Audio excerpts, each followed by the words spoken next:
Hello everyone and welcome to our webinar. Today we'll talk about based gender violence in workplace. My name is Jasri Younes. I'm the moderator of this webinar. I'm majoring in communication and minoring in psychology at Al Khawi University. Now I will let the floor to my teammate Sahar. Everyone, my name is Sahar Khamosh. I am a sophomore student of international studies at the Al Akhawain University in Ifran. I am doing a minor in gendered history, so I hope I can bring some insights from my studies to this webinar as well. I'm so honored to be here.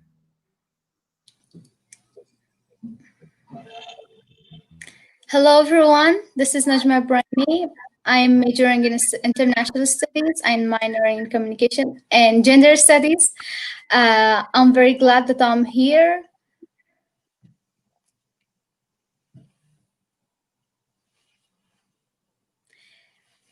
As Yunus Tizul mentioned, our today's webinar is about gender-based violence at workplace.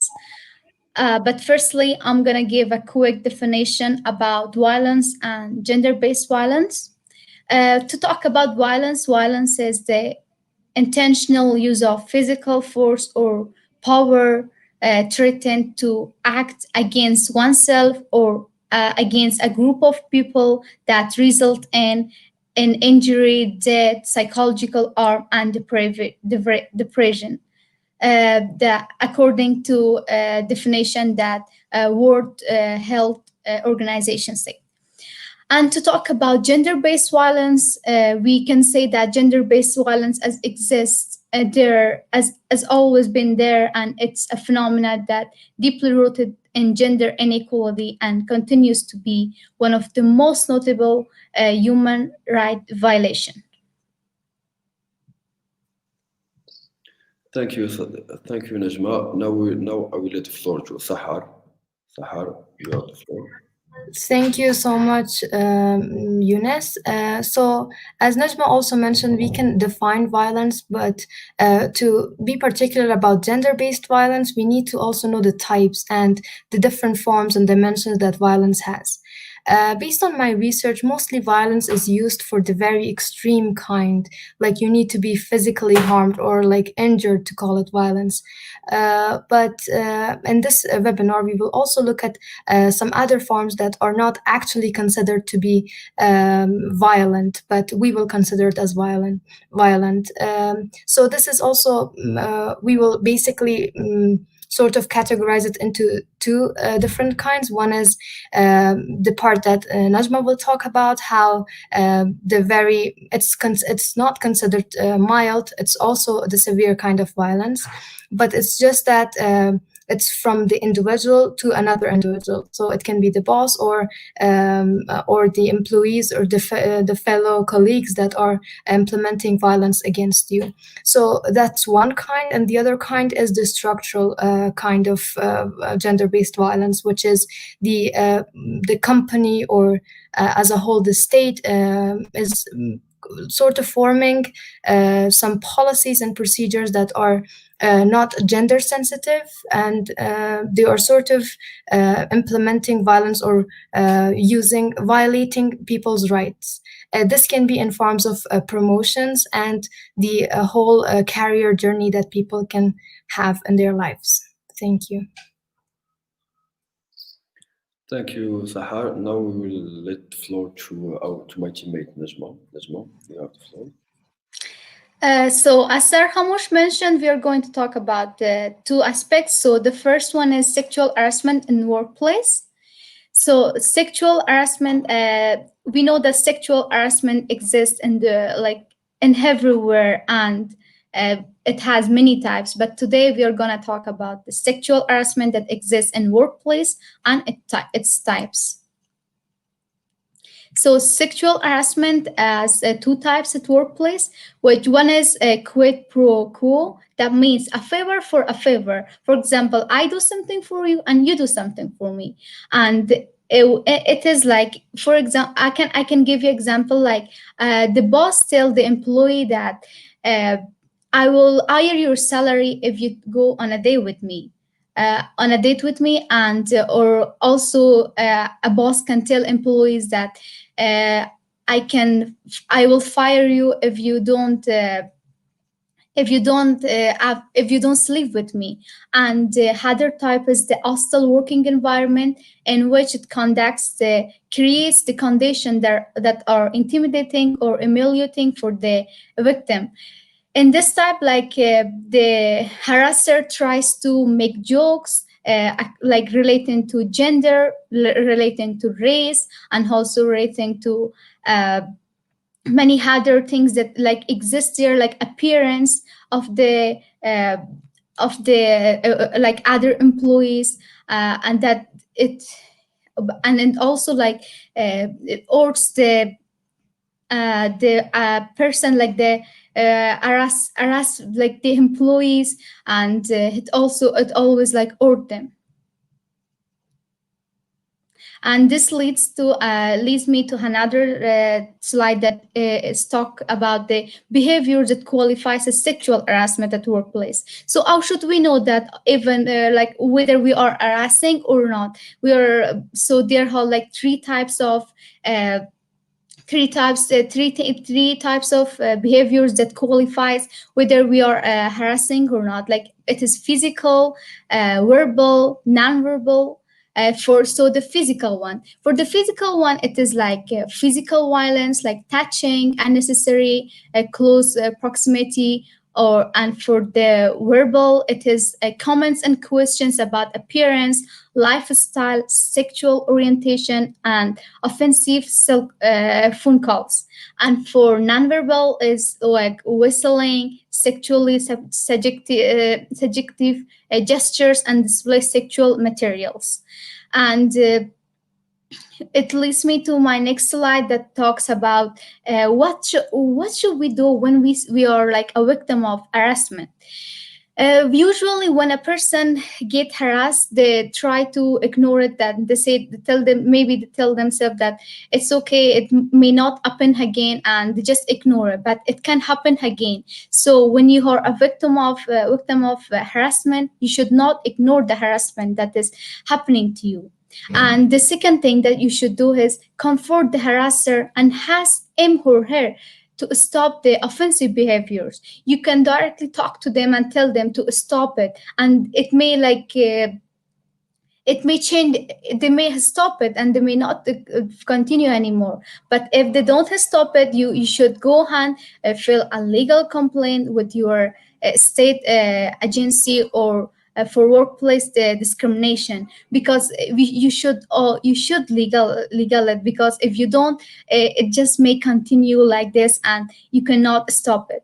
And the other thing is speak up about it. When someone is harassing you, you try not to speak about it, or just like keep it for yourself, or sometimes you say that it's maybe it's gonna be shame. Or even when someone like tell others that others are harassing them, they may say that they are harassing you because of you, because of your outfit, or you put on so much makeup, and like they put the blame on them, which is like not correct, and his like kind of another harassment that or violence that is happening for women. But you should definitely speak about it and never keep it for yourself. You can speak with your coworkers and like try to solve it with talk with the boss and solve it. And the other and very important point is never quit your job. Sometimes when employee get harassed by the boss or other coworkers, they may try to like get away from job and leave the job. But it's not the right thing that you should do, because if you just quit the job, and you're gonna definitely like work in another place, and if in another place again you're gonna be employee and you will have a boss, and you may face the same situation. And again, are you going to quit your job? No, it cannot be solved like that, just like quitting your job. You should just like stand and stand for your rights, and try to just speak up and stop this harassment. And this leads me to my next slide. Uh, in this slide, it just shows that we should just speak up, and it just starts from you and with you, that when you are harassing, you should not let others to harass you. And just other slide, please. Okay. Uh, Many people thinks, or the employee think, that COVID might decrease the sexual harassment. But no, COVID hasn't killed sexual harassment at workplace. It just moved to online. It increased the working from the increase in working from home has given like sexual predators new tools to threaten or to intimidate and abuse women. Like most of the women say that they thought that they are gonna have they're gonna have a break for this kind of harassment. But no, it just even get worse and more.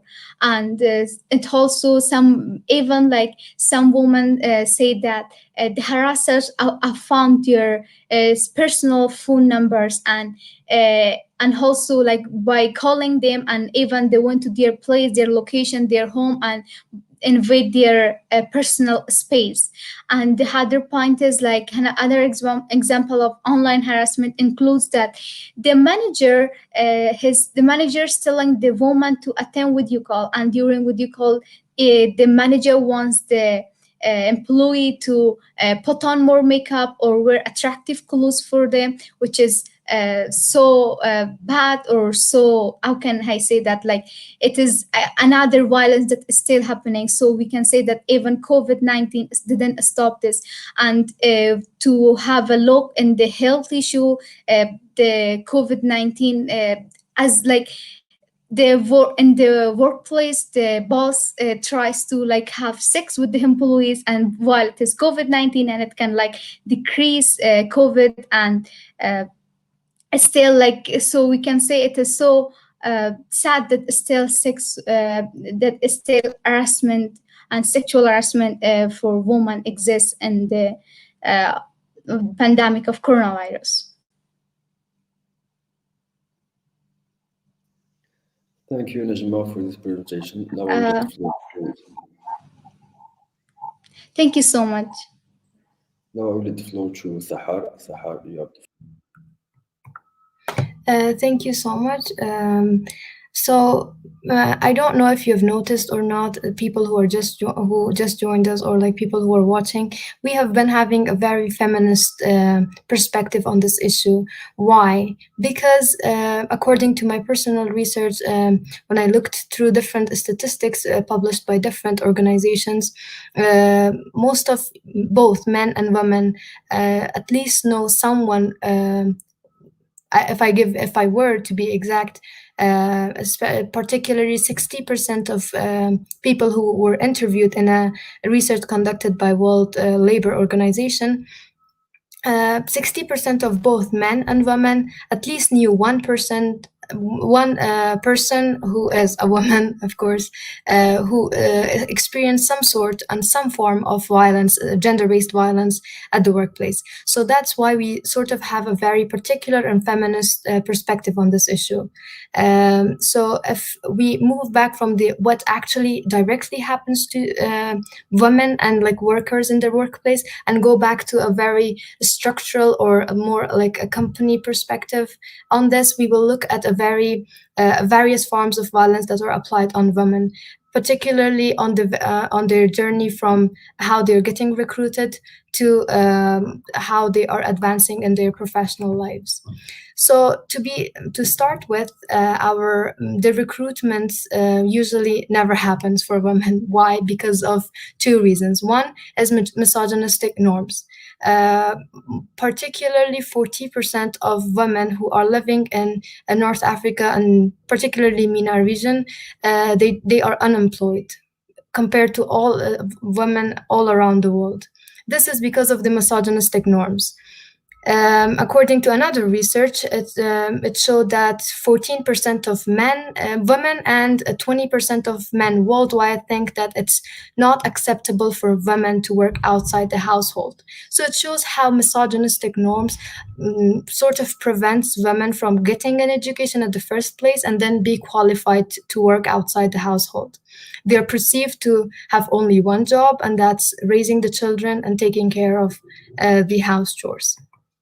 The second thing, I tried my best to find some pictures who are not sexist enough, but let's just assume that all women are wearing skirts in the whole world. And this statistics show how employees rate female and male candidates with the identical resume. Even if women manage to sort of get qualified and get the experience to be as qualified as men are, they still face different kind of violence and discrimination in their workplace, especially when they're getting recruited. So gender bias and recruitment comes in several ways. One particularly is when they are announcing the job announcement, they usually do not use gender inclusive language, like it's particularly targeting one, or like it particularly wants one gender. Say, if I give you an example, the HR manager is responsible for human resources development. We usually use he for the pronoun to sort of refer to the person who is unknown. So this shows how uninclusive or how exclusive the job market are for women particularly, and this goes on and on and on different levels and different forms. So let's just say women got employed by some chance. There's still some other barriers and hurdles that are on the way until they advance in their professional level. So I tried to find another picture, but usually men were there in the pictures that I was looking up for professional promotion. I will tell you why. There are two main reasons, but let's just talk about two main phenomenon that mostly feminists came up with. One is sticky floors, which particularly refers to women who got recruited but still are struggling with the sticky floors. Those sticky floors are the very lower paying jobs like nursing, being a secretary, working for the receptionist, just being in the lower part of the labor force. So they are struggling with that. And it's mostly lower paying jobs. And when I wanted to justify, I looked for justification. It was so hard for me to accept this. So the justifications were like, because women by nature, please see the sarcasm in this statement, but women by nature are caretakers. They are mostly looking after things. That's why they need to get lower paying jobs and those that need more care and kindness in them. And this really bugs me. The second phenomena is glass ceiling. So I am sure most of you have heard about this, but to sort of give you a quick introduction is after the World War II, when the men of the countries went on wars and women took over the factories, and when men came back after the war, it was just still women doing the lower paying jobs, but after that men came at the top of them and they never let them get promoted. So women are this term is used for women who can see that where they can get to, but there is a very transparent thing, that transparent without any reason and justification, that they can't get there. But we know that women are not monoliths, so we have different kinds of women. But particularly this picture, I liked it so much, that shows both. Some women are in between. They struggle with the sticky floors and glass ceiling at the same time. Thank you so much, and now I'll give the floor back to Yunus. Sorry. Thank you, Sahar. So this is the end of our webinar. Please, if you have any questions, don't hesitate. We are here to respond to your questions.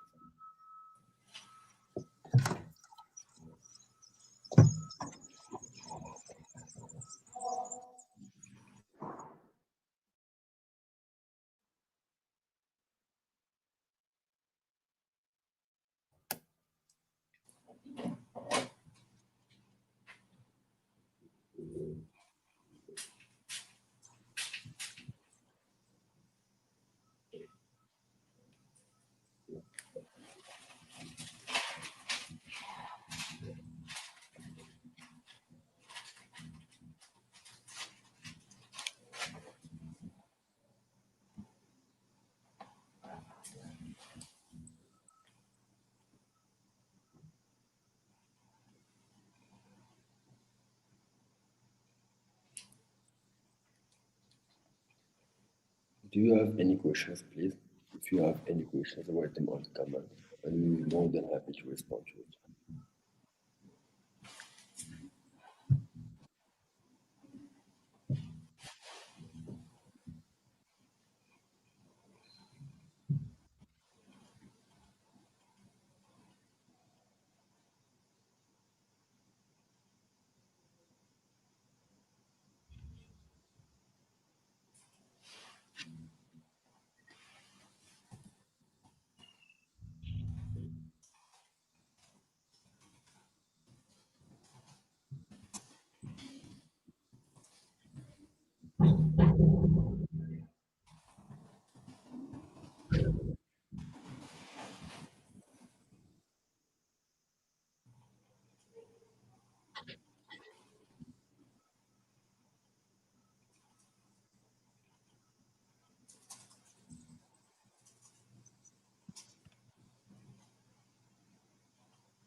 Okay, I think there is no questions. Yeah, I don't Uh, think. Yeah. Thank you for watching our webinar and see you next time.